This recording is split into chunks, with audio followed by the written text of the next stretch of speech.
Good morning, Rotarians. Good morning.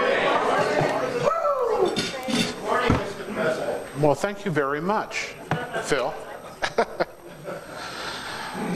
Jeannie Henshin, I understand you have an inspiration for us this morning? Do have. Silence the cell phones.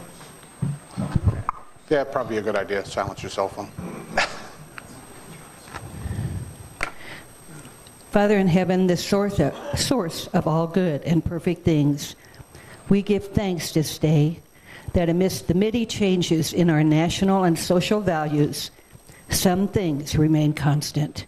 As Rotarians, our allegiance to the high principle of service, with no personal gain or recognition, and our dependence upon you for the strength required for the tasks of the day. For these and more, the food prepared for us, and the ability and opportunity to provide for our families, we are truly grateful.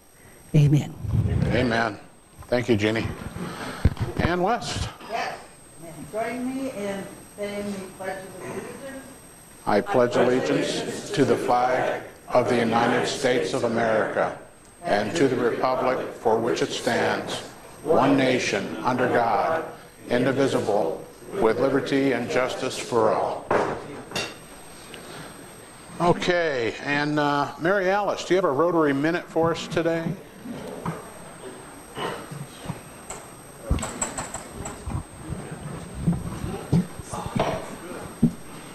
Each year in January, the district governors-elect all gather for their training and fellowship session, which is sort of like pets that our presidents go to, only for people that are going to be district governors.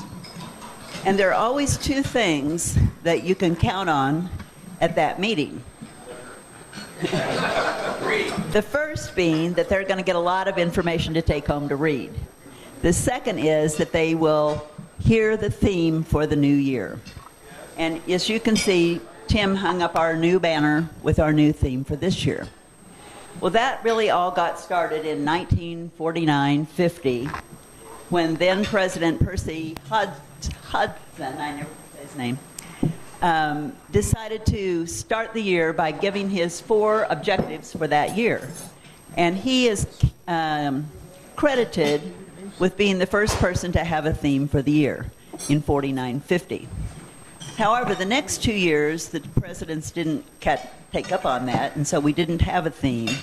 But in the 3rd year following that, we started having a theme again, and it has continued to this day.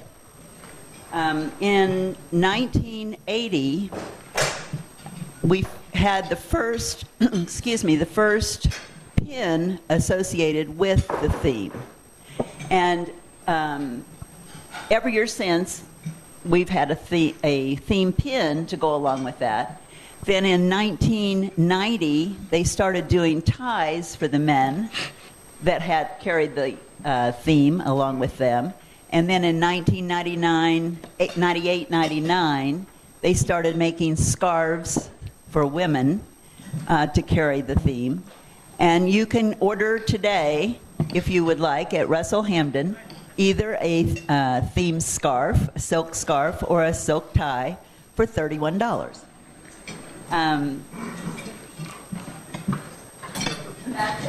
That's it. That's the deal with the themes. Thank you, Mary Alice. Okay, there is no business minute today. I wanted to thank our custodians, of course, Paul, he's always here. Alan, thank you. And Vern, you're on the list. Did you make it? I'm here. And then our greeter, Patrick McGuire, probably greeted in a manner you've never been greeted before. And thanks for the pledge, Ann. We don't have any visiting Rotarians, but we do have a few guests. One is Hans Helmuth. Hans is our speaker, and Cheryl will speak a little bit more about him later. And Mark Hardcastle, you know him. He did a couple of presentations for us in the past, and he's here as a guest today. So thank you, Mark.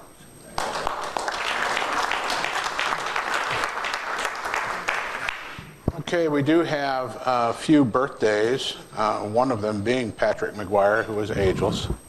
Ageless. Ageless. I didn't know I had a birthday every 6 months. 21st July is what it says in the system. Wedding anniversary. A wedding anniversary, okay. Well, then you better talk to Angela about that, right? All right. Let's see. We have a Rotary anniversary, Mike Ober, 1 year. Yeah. Samantha Rowe, 1 year. Charlie and Mary Alice Jackson, 11 years. And John McCarty, 10 years. Thank you very much. And I'm going to save this next birthday for just a few minutes later, because right now I'd like for birthday boy John Bellum to come up here, please. Birthday.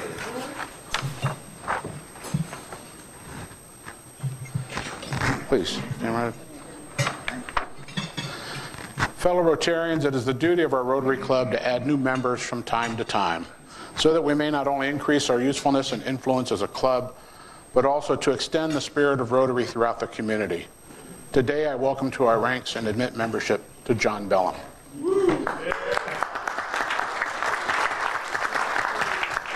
John, you have been elected to membership in this club because your fellow members believe you are a worthy representative of your calling and also to possess qualities that will permit you to exemplify the true spirit of Rotary in your public, business, private, and social life. I wish to impress upon you that you have been admitted not only to the Rotary Club of Centennial, but also to a worldwide association. And by virtue of your membership in this club, you'll be welcomed into the fellowship of any Rotary Club in the world. The honor and privilege of Rotary membership carries with it duties and obligations. You'll be expected to attend the club's meetings regularly, to perform your share of club service, and to place your knowledge and talents at the disposal of the club in its task of carrying the principles of Rotary into the daily lives of the community. I ask all members to rise.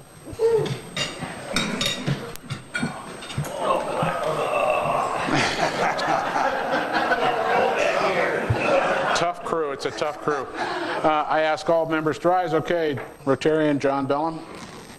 In the name of Rotary Club of Centennial, I now formally admit you to membership of this club and affix to your lapel our emblem. I'll grab it for you in a minute. Fellow Rotarians, I commend to you our newest Rotarian member, John Bellum.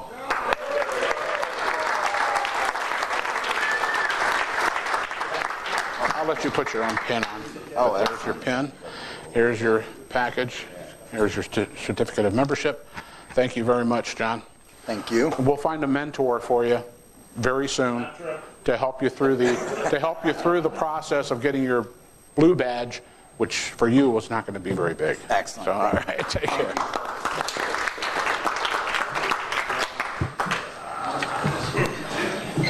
Okay.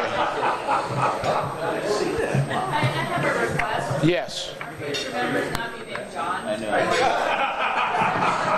But his is spelled J-O-N. All right, that's a new restriction. The board will take note of that. All right. Ann West, you asked for a couple of minutes. I did. Thank you so much. We're about to get, for my people, and I say that affectionately, who work with Meals on Wheels, you're about to get invites for August, so watch your emails. I'm also handing out paperwork. It turns out that when I recruit you for Meals on Wheels, you had to fill out paperwork, and we all hate it, but now it's come to pass. I guess that's it. Thank you so much for all of your work. I know some of you just love it, and some of you just sort of, I guess I better do it. So thank you again for working Meals on Wheels. It's one of the easiest ways for you to plug into service. Okay, and that really is. It's a lot of fun if you have the time on a Friday. It's a lot of fun to do, and you get to meet a lot of interesting people.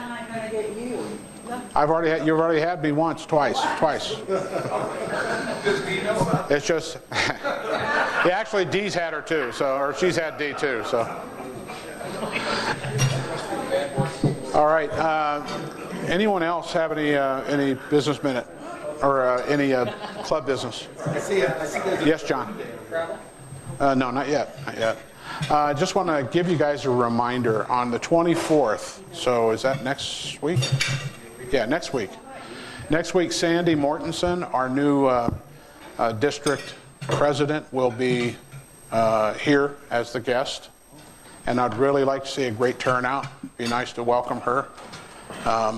Very nice lady. I spent some time speaking with her at a couple of functions. And she's really looking forward to this year, and I'm looking forward to see what she has to say.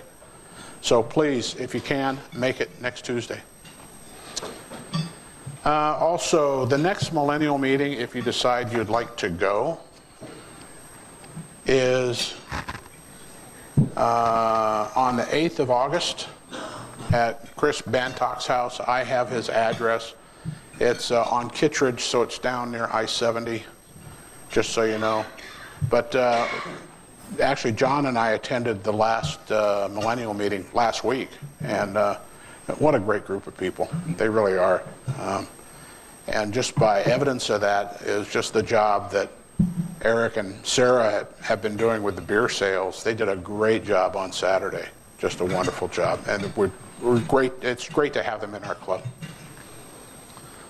All right. I did miss one birthday. I don't know how. Ken Hope.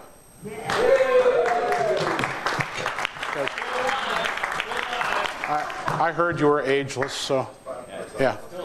Okay. All right. And check his temperature. Make sure it's above 75. All right. Now we can do travel gifts. Yes. Oh, no. Last week I was in Santa Fe and had an opportunity trip to visit the Georgia O'Keeffe Museum. Beautiful place. It's amazing because they own half of all of the paintings that Georgia O'Keeffe ever painted in her lifetime. And they've only got 100 or 150 on display at a time out of more than 1,200, I think, if I recall. But in the gift shop, you can get anything Georgia O'Keeffe. So, Trip, what do you think I got? I hope it's coaster. It's Georgia O'Keeffe cloud motif coasters. Wow.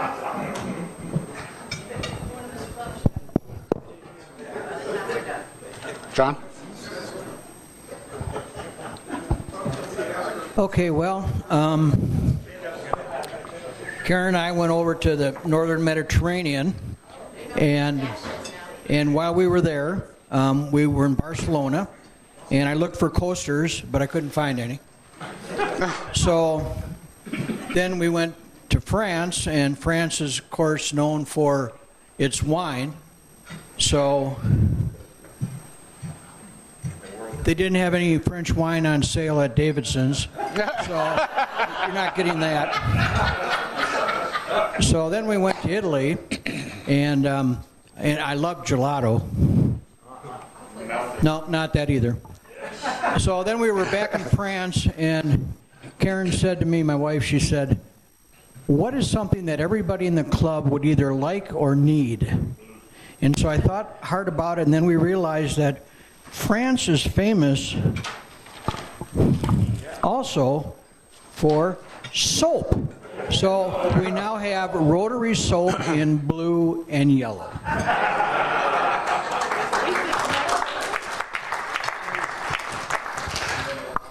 Mr. McGuire.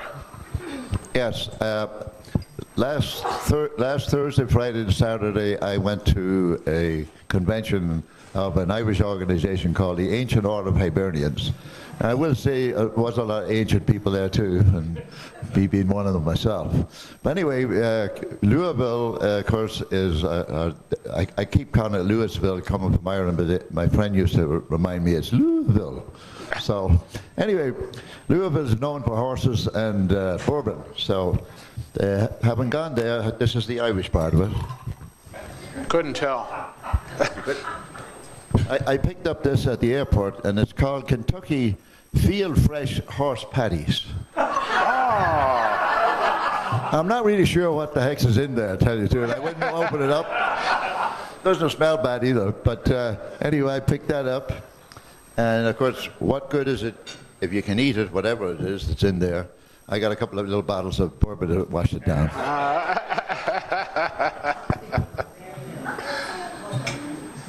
All right, well, with that, I think that Roxy is doing Happy Bucks.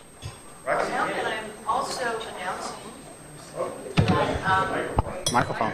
with the microphone that this weekend coming up, a reminder, it's Ready, Set, School for those of you who signed up.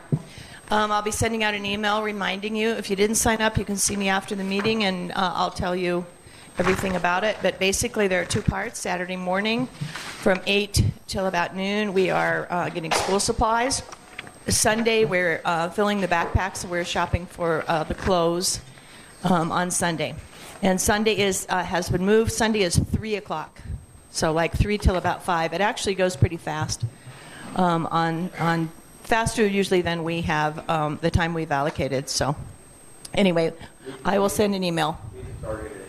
Yes, Target at 8 Saturday morning, 8 o'clock. And we're on Sunday. Same Target. Yeah. But at 3 o'clock. And the Target is the one on Clinton Street, Clinton and Arapahoe. But at 3 p.m. At 3 p.m. on Sunday. Right. 8 o'clock in the morning on Saturday. Roxy, before you do Tappy Bucks, I forgot two announcements. Okay. One, there's something going around the tables there. It's from Shelter Box. We got a real nice handwritten note from the president of Shelter Box for the contribution that we made after Hurricane, I think it was Ian, hit Puerto Rico. And anyway, it's going around the tables, I hope. Just take a look at it. It's a nice thank you note that she sent to us. And secondly, I got a phone call, or not a phone call, I got a Facebook inquiry that was forwarded to me, and I spoke with this lady yesterday, and it's a legitimate nonprofit. It's a international adoption group, and they're having a carnival at Centennial City Park. Centennial is letting them have the carnival there, and they were asking for volunteers. Now, all I told her was that I couldn't make any commitment, but if anybody wanted to volunteer for this carnival, it's to help raise funds to bring adopted kids from, like, I think it was Belarus and some places in Russia and Mexico, and these kids are all pre-cleared to be adopted. So they're going to be at Centennial City Park Saturday, August 5th from 2 to 5, and they need help with setup and a quick tear down. And it's just a carnival to raise money for this fund. So if any of you want to do that, that's fine. I can't endorse it at this point because I haven't had enough time to do research into what they do. But I did say I'd pass that along.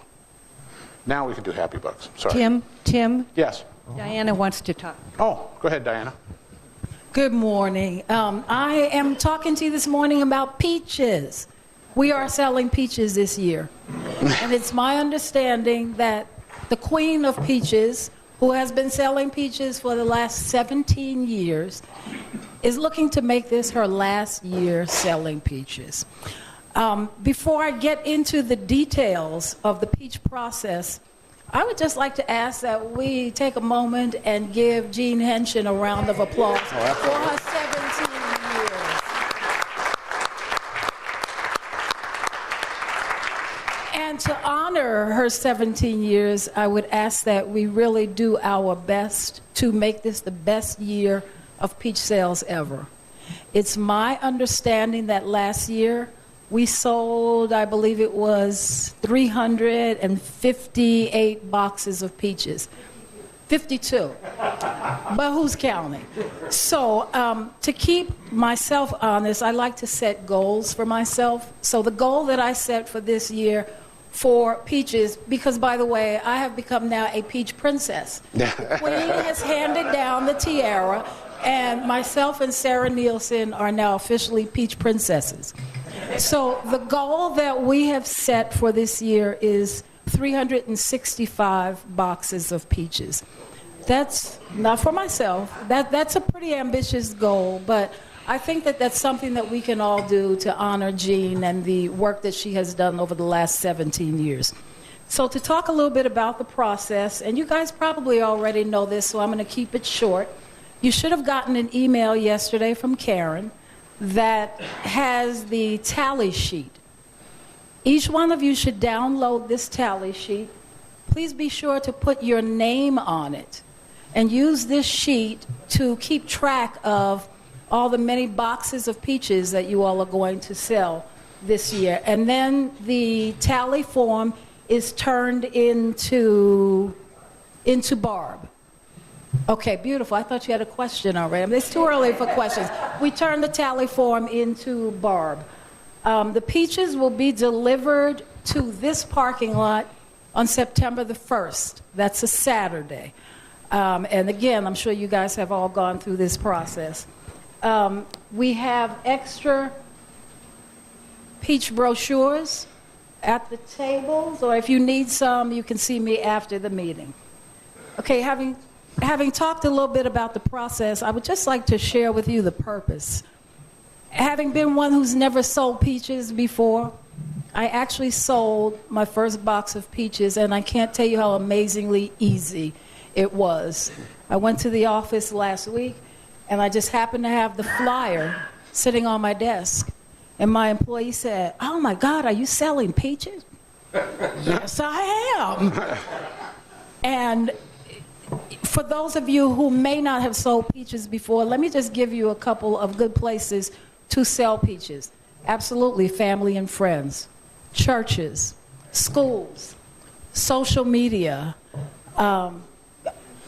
Okay, you're hearing. You guys all have secrets about where you can sell peaches. Heritage Eagle, next door, which was my friend over here, Phil. Next door is social media is a great place to sell peaches.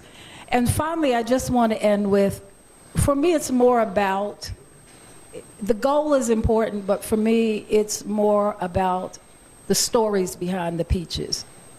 And there is a story behind every box of peaches that we sell. And just to bring that home to you, when my employee ordered a box of peaches, what she said to me was, "You know, my mom and I, we can peaches every year." She said, and this may be her last year selling peaches because she was diagnosed with stage 4 breast cancer. And she doesn't know if she's going to have another year selling peaches. So this buying peaches, she may sell as well, but this box of Rotary peaches has a lot of deep meaning to her, and I would suggest that all of these boxes of peaches have stories behind them. Find those stories. When you're selling the peaches, find out why people are buying them, and bring those stories back to us. I would love it if every week between now and the end of peach sales, we could have a story behind why we're selling peaches. Thank you. Thank you, Diana. Appreciate that. Jeannie, we're going to have to get you a scepter from being queen, and you can pass it off. Okay, is there any other business that we haven't gotten to? Happy Bucks. Yes, very happy. Just so you know, for those of you who haven't sold peaches before, once you start, you are hooked forever. I started getting calls the 1st of July. Are the peaches, can I sign up for the peaches yet? So mine are all sold. So we do have a quiz, and the quiz is that it's a Rotary quiz this time. And for everyone who would like to enter the quiz, it costs $1 to enter. And if you get the answer right, you get to keep your dollar, and I put $1 in to Happy Bucks. But the question today is, there are 6 peace centers around the world that are Rotary Peace Centers. And I'm going to make it easy. All you have to do is name the country that a peace center is in. And except for the U.S., you have to tell me which university there's a peace center in the United States. So we'll start with this table. Do you guys have either Happy Bucks or a guess? Okay.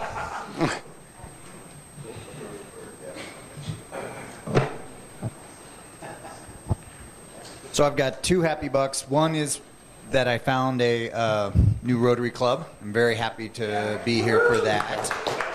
That's awesome. The second is a few weeks ago I talked about.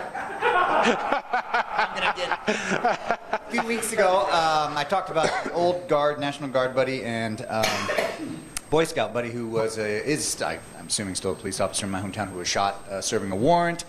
They transported him to the big city of Omaha, and after a few weeks, he did get out, and he's in recovery. So it's actually very happy that we didn't lose there. I'm going to get one more, but it's just one. About 3 weeks ago, because of that, I slipped 2 Happy Bucks into 1 Happy Buck at that time, because I only had $1 in my wallet. So I'm going to get one back for the gentleman who got out of the hospital.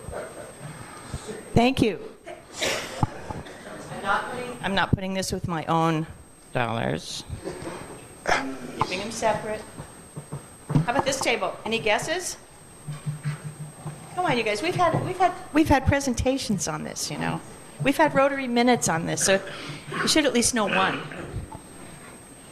Okay, Happy Buck, John. Okay, I'm gonna guess Japan. Yes. Just took mine. 1 Happy Buck in. And your own Happy Bucks. My own Happy Buck is from my friend Hans here, who I've known for 10 plus years. Glad he could make it. You get to keep that one. Oh, I do? Your guess was right. I'm going to give it anyway. Yeah. Give it anyway. Yay. Oh. Look at you, John.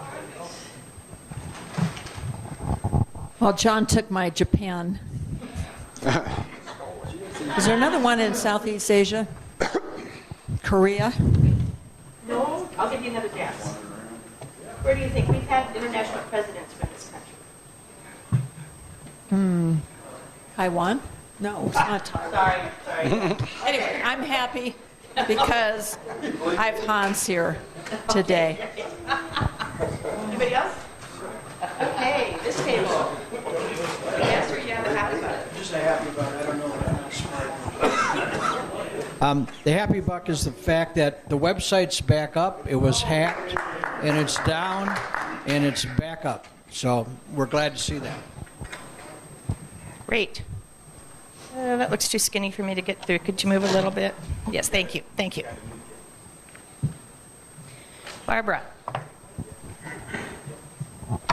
Well, my Happy Bucks are just to, because I haven't been here for a couple weeks because I was in England and Scotland. Had a great time over there, spent a week in Newbury Bridge, England, and we did 5-day hikes going out from that hotel. Then we moved to Kelso, Scotland, and did 5-day hikes coming out of that hotel. Each week we had a free day, and then of course there was a couple travel days in there, one of which turned out really long. I was supposed to leave Tuesday morning at 11:30, so I got to the airport at 9 o'clock. I ended up leaving at 8:30 that night and going to London instead of Newark. So anyway, it was a long day at DIA. But I had a great time, and some of you are friends with me on Facebook. I try to put my best pictures there, so I'll look for some other people here in the club, so that's a good way to see my pictures. The whole 10 or? Ooh, the whole 10. Did you ever find Maria Elena? I didn't. Oh, that was another thing. Maria Elena is on my Facebook page. So when I was in England, she was very close to me. She was doing a bike riding trip there. So she sent me a note on Facebook saying she was very close to me. So I asked my guide.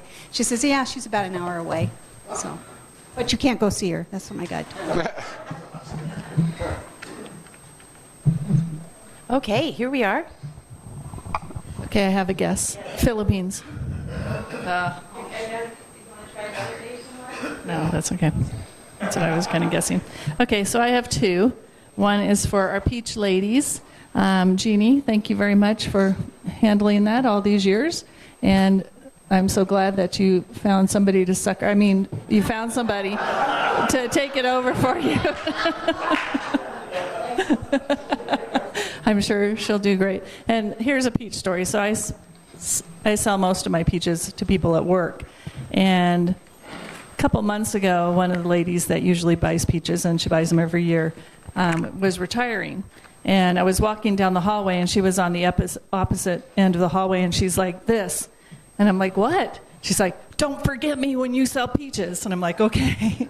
So people love the peaches, and they'll buy them year after year. So make sure you sell them. And, of course, my other dollar is for NASCAR. Our Denver team, Furniture Row Racing, our driver, Martin Truex Jr., dominated at Kentucky on Saturday night. I was selling beer at the event Saturday night, but I taped it, and as soon as we got home, we got to watch the race and got to see him win. He was on the pole, he won every stage, and he won the race, so it was awesome. Congratulations to Martin. Yes. I have one, because one of the things I've noticed now that I'm no longer at the podium is that the members of this club are much better looking from the back of the room. Is that truly a happy buck? It is for me. Yes, Paul. Did the note get separated from the envelope? No, it's going around. I've got one, and this is for Jay Weber, who set up that rescue mission feed for the people. And for me, it was very sobering. The interesting part is there are so many young people in that group that it surprised me, really did. But thank you for that. The second one is welcome, Mark. I'm trolling you here, so welcome you. And the third one is a shout out to our millennials, Eric and Sarah, and sister Jessica, for running that really nice beer sales on Saturday.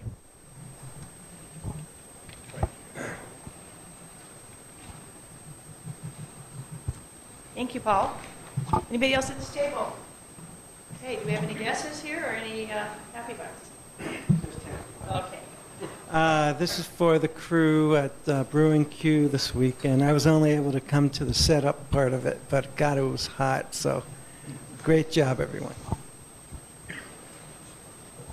Yes, I got one here. I'm so happy that the McGuire clans are all getting together up in Breckenridge for almost a week, and I have people coming from Ireland, family coming from Hawaii, California, New Jersey, you name it. So I just hope at the end of the 4 or 5 days we're all still happy. And this is for the new member over there. What was his name? Bartholomew, was it? Yeah. Thank you. Ann.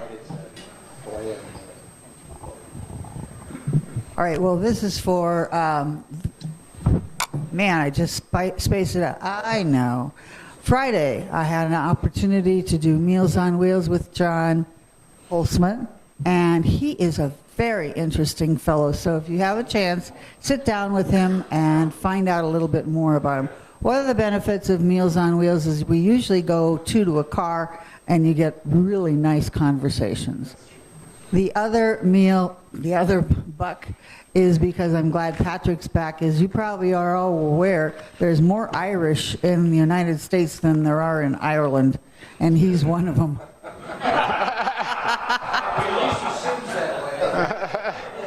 Jeannie.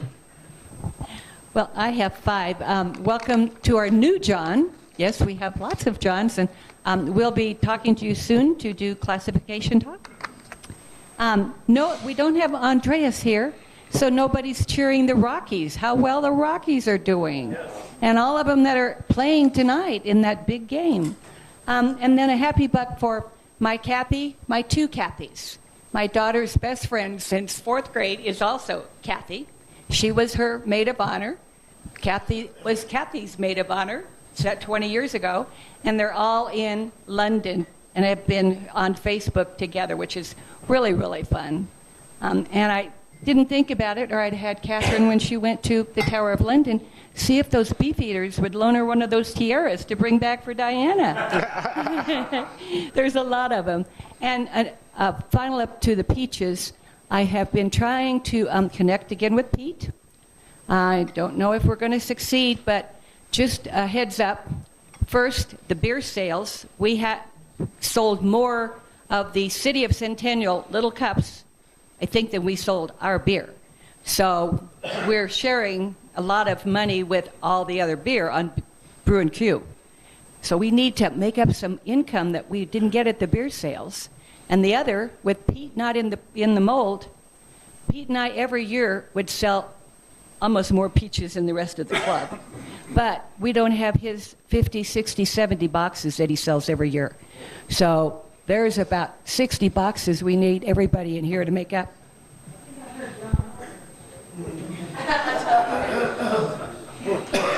You can do that, Minnie. Last year, I've sold 70 boxes several years, and 60 boxes. And Pete did too, so. Okay. Last table. Any guesses? You have a guess? Yes. Give her $1. No, I don't need the dollar. I'll take it. My pile into the community pile. My happy buck is that I'm getting my new roof next Wednesday, roof skylights and gutters. So I will no longer have the fashionable blue tarps over 3 skylights at my house. But I'm very happy every time it rains that they actually work. So. Great. And now, Jay. All right, I have a guess. Thailand. Yes. All right. All right. Well, but I also do have a happy buck too. All right, so it's a happy buck for Jenny. Thank you. I've got 2. One is that I'm back, yay. I had an amazing, well-deserved and well-needed vacation. So the first time seeing the ocean did not disappoint. And because I missed it, I did bring back some saltwater toffees and a cute coconut candle. And then the other part of my gift is at a lost bag at DIA, which I will be getting back soon. And my second happy buck is, sorry I'm late this morning, but some of you might know I had my neighbor come to me a month ago asking for support for a heroin addiction. And this morning she went to the airport for a 90-day rehab center. So God is good. Yeah. All right. Jay.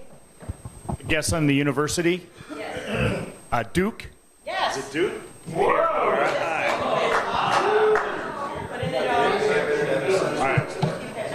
So for 2 unhappy bucks, John Barry, you look better sitting down than up there as well. So.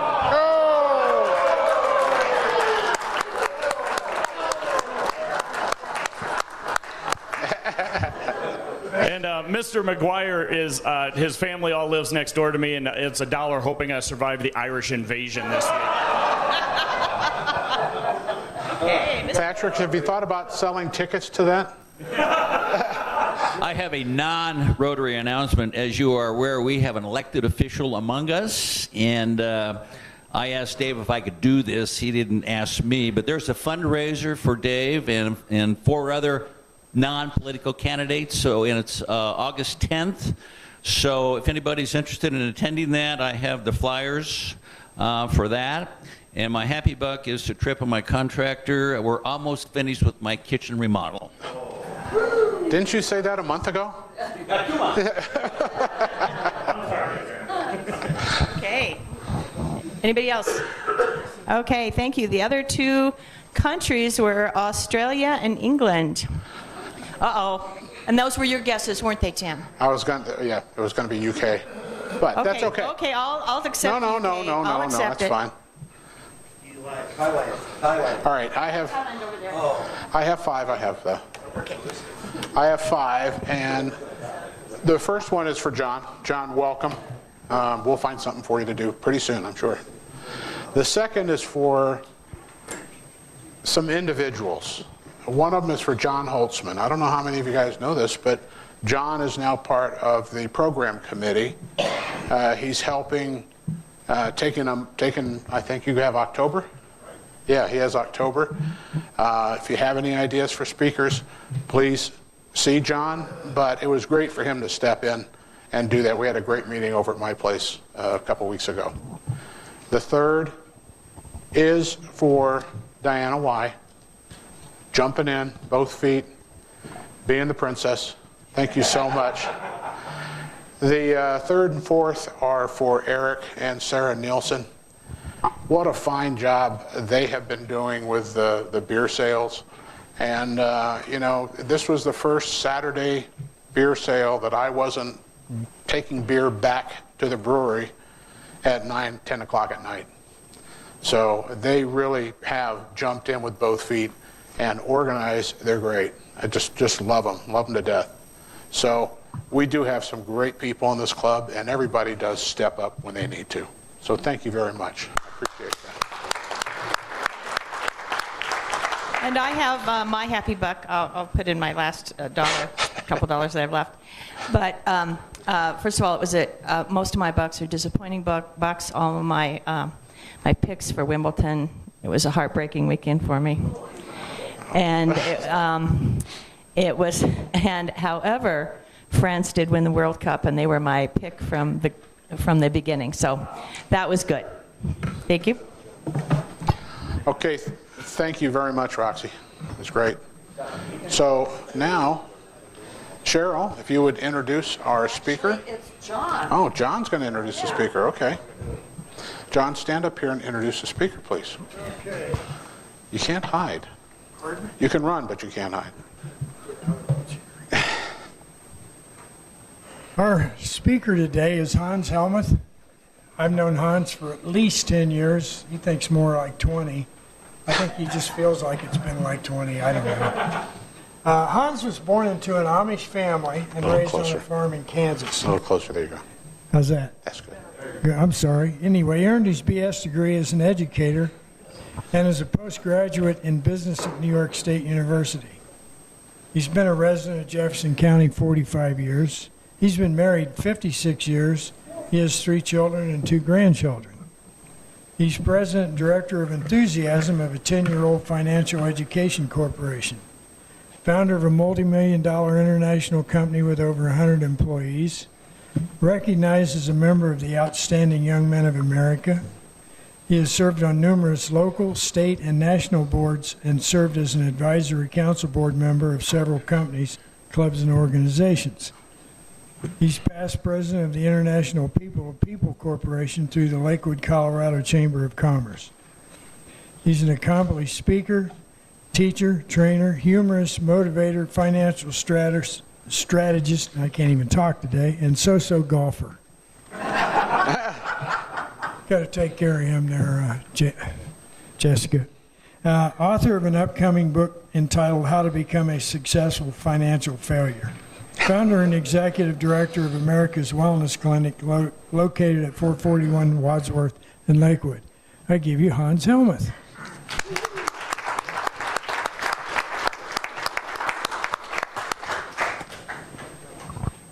Thank you, John. I'll stand up when you have about 5 minutes, okay?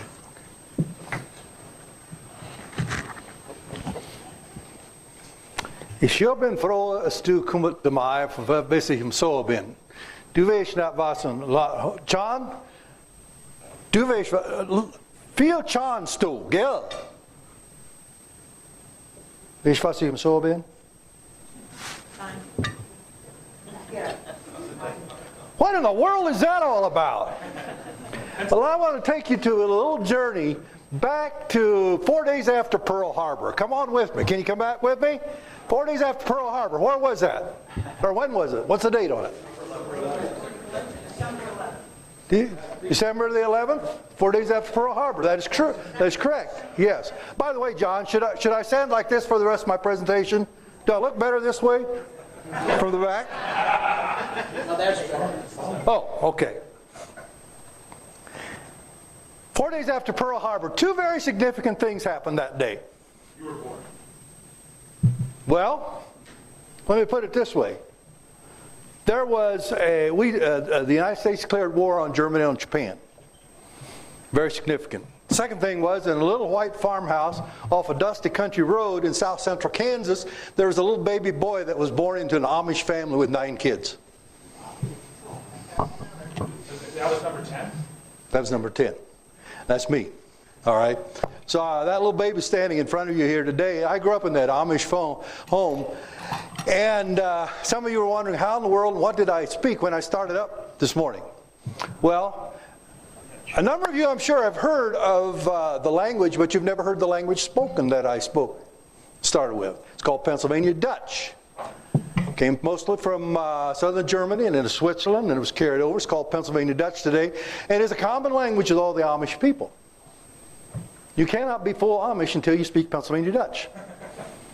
But that was the first language that we spoke in our home. Couldn't talk English until I got into grade school, and some people say I still can't talk English. You didn't have to laugh at that.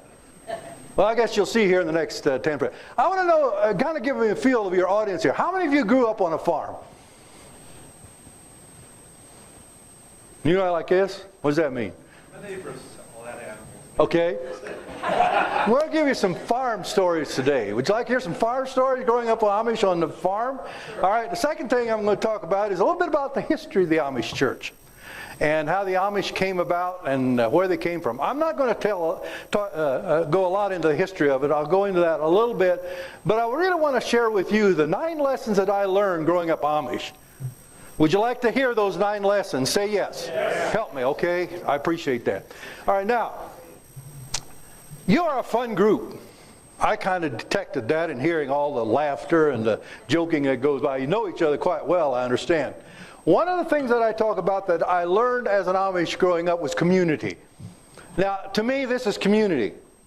Because you get to know each other, you understand each other, you appreciate each other, and you support each other, and you are just community. It's one of the things that I learned growing up Amish is the importance of community. I'm going to talk about that a little bit later on. I kind of want to know, how many of you here are entrepreneurs or have been entrepreneurs here in the past? Most of you probably, I would guess. Okay, do we have anybody here that is a banker? Okay, any MDs? Any car salespeople? All right. Well, I'm going to talk about a couple of these things here today. You notice the book I'm writing is entitled How to Become a Successful Financial Failure? I have a lot of people tell me, hey, count me in. I'll write one of those chapters myself. I'm having a lot of fun. If you like humor, if you like satire, that's what it's all about. And I'm going to talk about that just a little bit later. But I want to talk a little bit about the Amish people. You're a fun group to work with. We're going to have some fun here this morning going through this. I'll start here with a little bit of a history and a background of the Amish. And the lessons that I'm going to share with you today doesn't necessarily mean they're exclusive to the Amish people, because many of you grew up learning these same lessons and are living by those lessons even today. And as we grow up, in the first 5 years of your life, those are some of the most important years in people's lives, because you carry those lessons with you for a lifetime. And you apply them for a lifetime. So I'm going to share with you what some of my experiences have been, and I'm sure many of you can identify with that. All right, so let's get started here. Let's talk a little bit about the Amish facts. Well, they broke away from the Mennonites back in 1693. Now, one of the questions that you're going to have, what's the difference between Amish and Mennonite? Right? That's a question that most of my audience comes up with. What's the difference? Well, there's many different Amish and Mennonites, different sects within that, as there are dogs, breeds of dogs. I didn't say they were dog breeds, I said. Okay, you get the idea. And I'll talk that, but they're all Anabaptists. What does an Anabaptist do? What is an Anabaptist? Anybody know what an Anabaptist is? What's an Anabaptist? They're people who believe in baptizing again. That's what Anabaptist means. They're actually, that's partially true. They actually believe that, they don't believe in the infant baptism. All right? They wait until you get a certain age, and it's called the age of accountability. So all of these, whether you're Mennonite or whether Amish, are Anabaptists. And that was a big dividing point between the Catholics and the Amish at that time. All right? And in 1733, because of the Anabaptist stance and religious intolerance in Europe, many of them started moving to the United States. There were 3,000 families that moved into Pennsylvania. My ancestors came from there, and Friedrich Helmuth was a part of that group. There were 12 families, there were about 3,000 people. Then the second wave came in 1815 when they were, at that point, there were about 3,000 Amish that moved into Ohio and into Pennsylvania and into Illinois and most in that Indiana. All right, here's the demographics of the Amish population today. The location, I'm going to talk about the number of settlements and the population today. Today there are approximately 300,000 living in 35 states. Most of them are in Pennsylvania, Indiana, Ohio, and Illinois. All right? There are about 500 Amish in Colorado. Were you aware of that? Where are they at? Where are they? Where are the Amish in Colorado? Not that it matters, but I thought you might be interested. Where? I've been by the signs with the horse and buggy somewhere. Yes. They're down in San Luis Valley. That's where they are. Most of them are down there in that particular area. You go down there and they'll have the horse and buggy down there. 85% of this is statistics that astounds most people. You've heard of the term rumspringa? Yeah. Anybody know what that means? Opportunity for the young people to sort of kick wild for a while. That's right. Called rumspringa, and the literal interpretation is run around. So the young people, when they get to about age 14 or 16, they turn them loose and say, okay, go find out what's out there in the world and see if you want to stay Amish or not. 85% of the Amish stay Amish. And there are some reasons for that, and I'm going to share that with you as to why those are, and it's the lessons that I learned. I personally did not stay Amish. In fact, my dad left the Amish church about just before I became a teenager. So I never had that experience. But I know a lot of my friends do. And there again is the difference between, there are so many different factions in the Amish people today. You got it from all the way from the very, very orthodox Amish that adhere and have a literal interpretation of the Bible, live by that. And one of the things that they really emphasize a lot is there's one verse in the Bible that says that come ye out from among them and be ye separate. And that's one of the things that they adhere to very strongly. And the more traditional they are, the more orthodox they are, the more literally they live by that particular rule. Now, the other thing is there's all kinds of Mennonites. There's conservative Mennonites. There are Mennonite brethren. Are any of you Mennonites here or know any Mennonites here? Several of you? Are you Mennonites? No, okay, but you know Mennonites, right? Okay, so there are all kinds of them. There's Mennonite Brethren, there's Conservative Mennonite, there's Mennonite General Conference Mennonite. There are even black bumper Mennonites. You can buy a car, get away from the buggy, you can buy a car, but you can't, and you got to buy a black car, and you got to paint all the chrome black. So that's why. You're going to have some chuckles this morning because some of the traditions that the Amish live with, they say, how in the world do you even think that way? But they do, all right? 4 days after Pearl Harbor, I was telling you about this as to what happened. That was December 1941, as I mentioned to you. The U.S. declared war on Germany, and this is the Amish boy. There are some pictures of 76 memorable years. Now I'm going to show you some picture here. The next picture coming up here is kind of interesting. These are my dad and my mom, and you see there in their traditional dress, all right? This is the one and only Amish family picture that we have of our entire family. You do not take pictures of the Amish. If you're in Pennsylvania, they do not like you to take pictures. And where does that come from? Thou shalt not make any graven images before you, and they consider a picture a graven image. Told you they take things literally. So what happens is, you'll see little Hans over there, little 3-year-old Hans over there. And now, why did we get that picture? Because there was somebody in the community, the parents went off to church, and the kids left at home. Somebody in the community snuck this picture in. You're missing 2 kids. 1, 2, 3, 4, 5, 6, 7, 8, 9, 10. Oh, they're all kids. Okay? Those are 2 of my old brothers. Okay? The only ones that are still with us today are Mary, Clara, Barbara, and myself.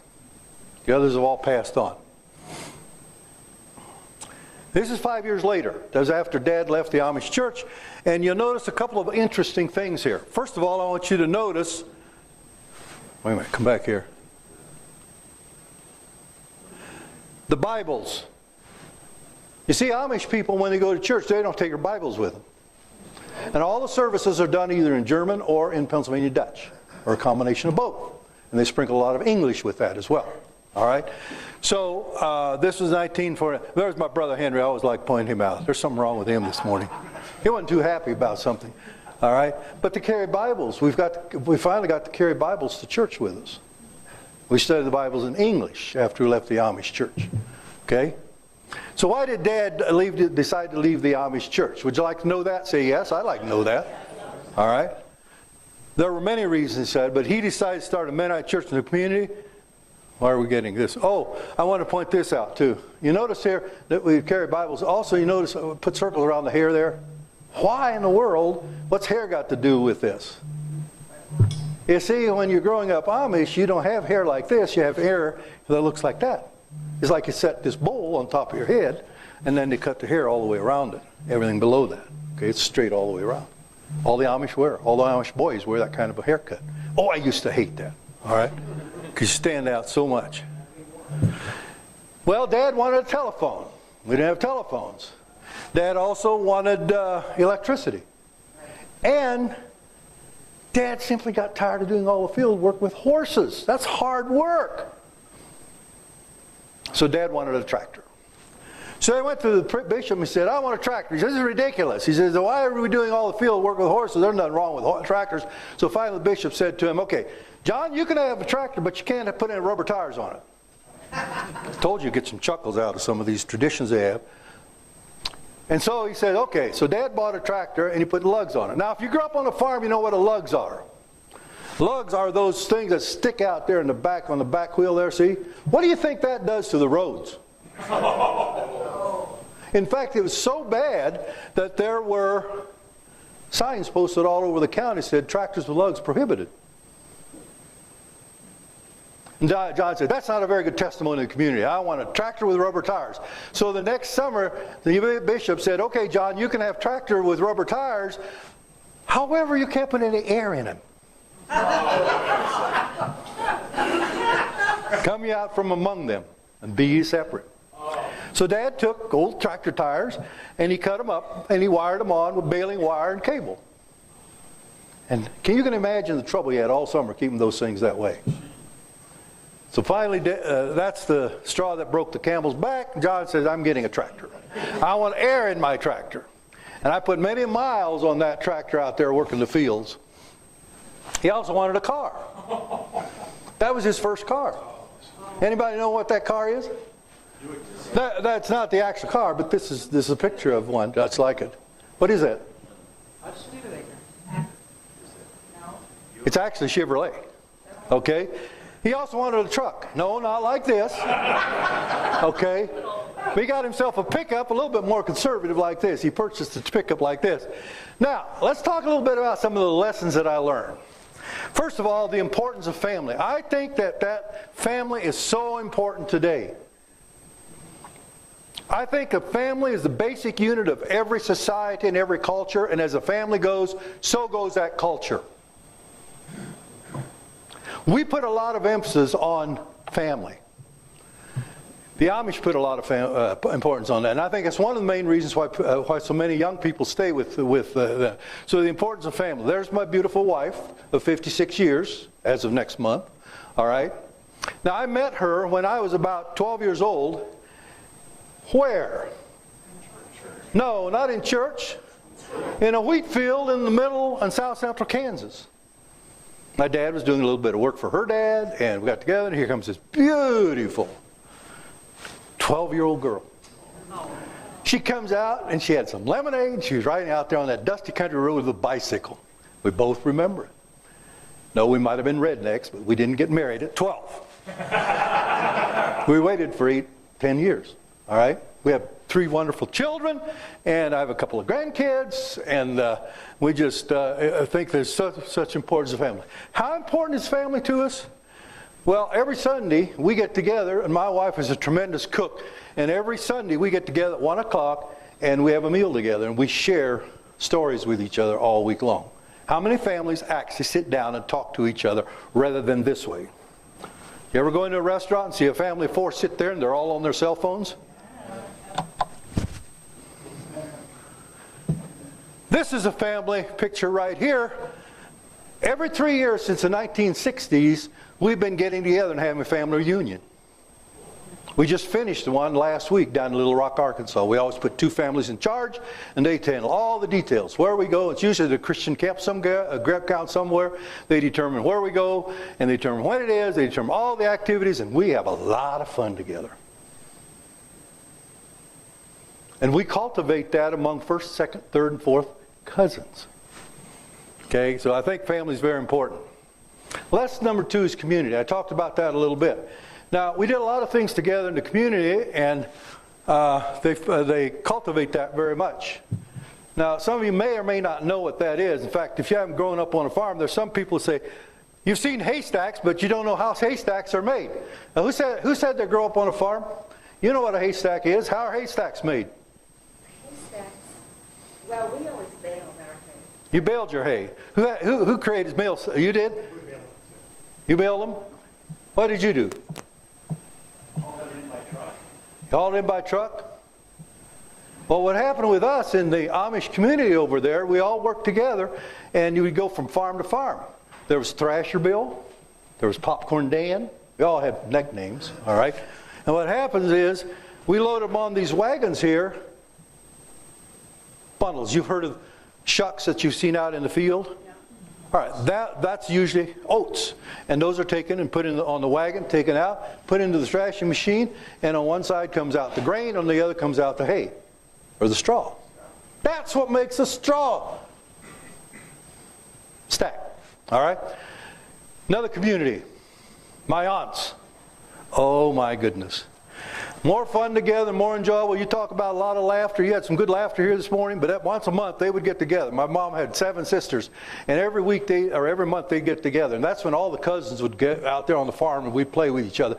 And the imagination that we had in coming up with different games and so forth is astounding. Would you please help me here a little bit? They would get together for a quilting. And they would make a quilt. And that quilt would look like this. The quilt you see on there, the quilt you see here, they're not necessarily the same, but every month they'd get together and they would have every stitch in this here is handmade and is made by either my mother or my aunts. Wow. Do you think I put a lot of value in this quilt? Yeah. These quilts are going to the Amish community to sell for thousands of dollars. If you've ever seen them. All right, we'll lay it down. Okay, you can come and take a look at that later on. But those were fun times. And you talk about laughter and fun with sisters and so forth, you can well imagine. And most of it was done in Pennsylvania Dutch. Okay? Also, ice cream. Ever make any homemade ice cream? Who's made homemade ice cream? Did you make it with a crank or did you just turn the motor on? Way to go. All right. I remember I was back in Kansas a couple years ago, and I would have breakfast with my cousin. And I said, it's been a little bit since this family's been together here in Kansas. Let's get together and let's have a family gathering. I said, okay, let's do that. When do you want to do it? He said, that was Monday morning. He said, well, let's do it Wednesday night. I said, we're going to have it. He said, well, we have the community building over here. He said, he'll make that arrangement. I said, okay, I'll make the ice cream, get it all together. Boy, did I didn't know what I was in for. Wednesday night, I said, that's pretty short notice. Wednesday night, we had 48 of our relatives together. I said, man, if this was in Colorado, it would take us 3 months and 12 committees and 20 people just to put it together in 4 months from now. But we'd be able to do it in 3 days. Community, that's what it's all about. Family. Lesson number 2. Be content with what you have. Stuff. Things. You see, to me, the most important things in life are not things. There are the other things that we were talking about here. And people today buy things. You ever go to a garage sale and how much junk is there? Don't need them. Too many people buy things they don't want or need, can't afford to impress people they don't like. Here's one. It says, here's to many happy returns of all the useless crap you got this year. Lesson number 4. Have good, clean fun. Remember when the night shows used to be nice, good, clean fun, the comedy shows? Are they today? Not so much so. Good, clean fun. We had a lot of good, clean fun. Here's a game that we play in our family reunion every year. It's called Dutch Blitz. If you don't have Dutch Blitz, take it down, go home, get this, and play it with your friends. Who's ever heard of Dutch Blitz? You can buy it at Amazon. Go get it. We have a Dutch Blitz tournament every year, every 3 years, and we even make big cards like this. And you talk about fun, the cousins, and they all look forward to this. This is one of the highlights of our community. There's a coyote. My brother shot that. I won't go into detail as to, but we had coyote chases during that period of time, a lot of jackrabbits and so forth. Lesson number 5, honesty and integrity. All of us would agree that this is very important. In fact, I say that integrity is telling myself the truth, and honesty is telling the truth to other people. You see, if you never lie, you never have to remember what you said. My dad told me that many, many times. And I see he stood up, so I got to keep moving. You still got 3 minutes. I have 3 minutes yet, okay? If you're always honest, never lie, you don't have to remember what you said. Lesson number 6, stay away from iniquities and vices. What are iniquities and vices? Well, let's name a couple of them. Number 1 is smoking. That's a vice. What about this? Drinking. What about drugs? Drugs and drinking have destroyed more family relationships, more business relationships, and good relationships among people than probably any other thing in life. And then last, stop your cussing and swearing. Do you ever notice as you're talking to a lot of young people today, they're cussing and swearing, and every other word seems to be the F word? It just gets to me. All right?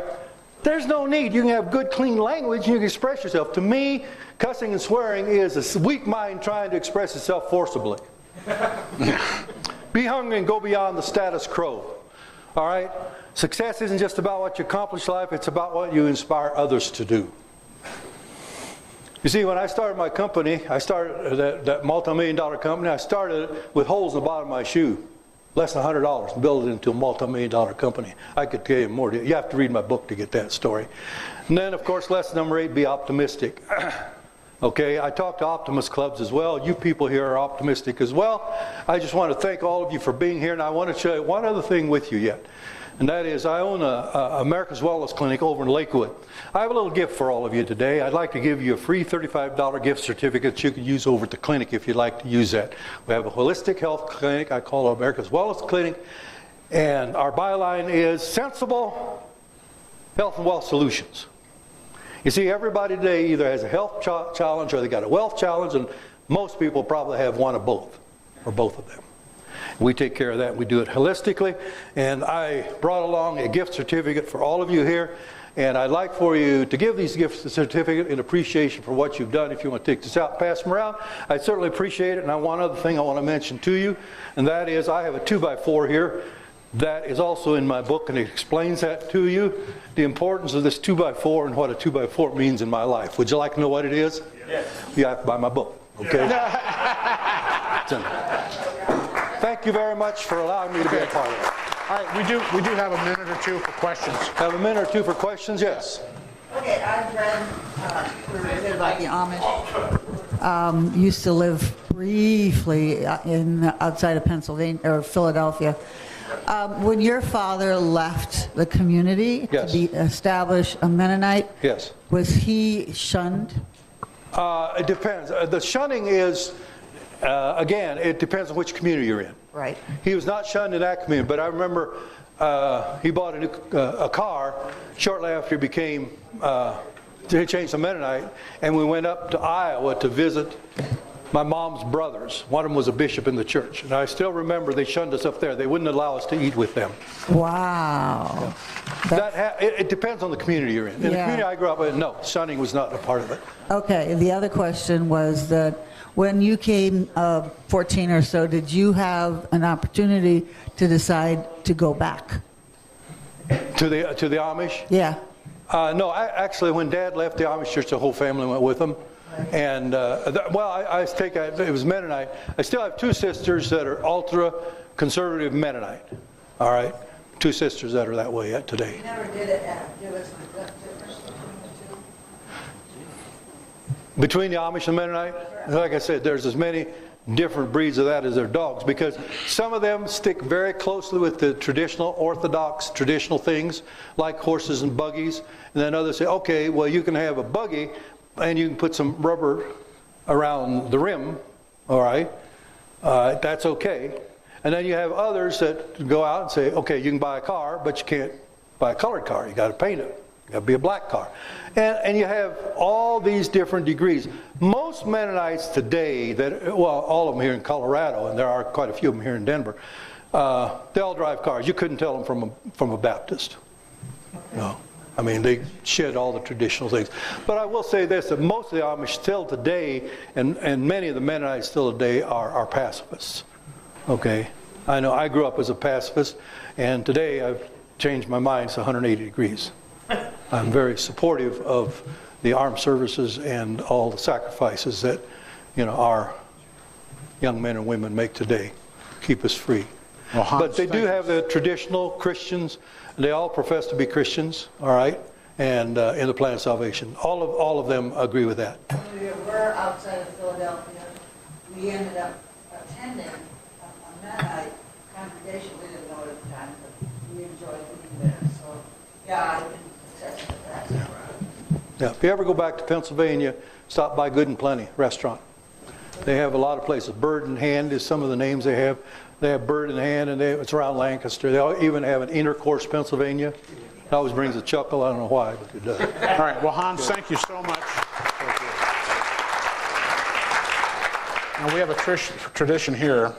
We put a book plate in a new book at a local library that we support. Okay. And this is a facsimile of what's going to go in the book plate under your name as a speaker. So I really appreciate it. You folks are doing a wonderful job, and I admire and respect all of you. Okay, we have one more job for you. It's a very important job tonight. Oh, okay. Oh, yeah. Hopefully it's within his face. We do operate a legal lottery. Okay. We have a license for this. I'm glad to hear that. And we need you to pull out a ticket and read the last three numbers. Read the last three numbers out of here. The payoff on this tonight is over, or today. I'll bet John will win this. 363. 298. 298. Paul? No? 298. Paul. Oh, Paul, really? What's he win? It could be, I think it's... For lunch money, sir. And this is a drawing for $1,600. Oh, it is? Half of it goes to charity and half of it goes to the winner of this. So. Charity all the way. That's so close.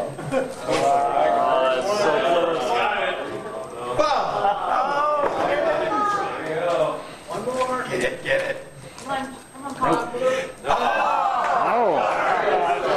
So the pot rolls over. Thank you very much for this. If any of you want me to come and speak to your group anywhere else, let me know. All right? I'll be happy to come and share it. Thanks again, Hans. Appreciate that. Okay, would we all stand, please? Oh, good. For the things we think, say, and do. Is it the truth? Is it fair to all concerned? Will it build goodwill and better friendships? Will it be beneficial to all concerned? Enjoy your day.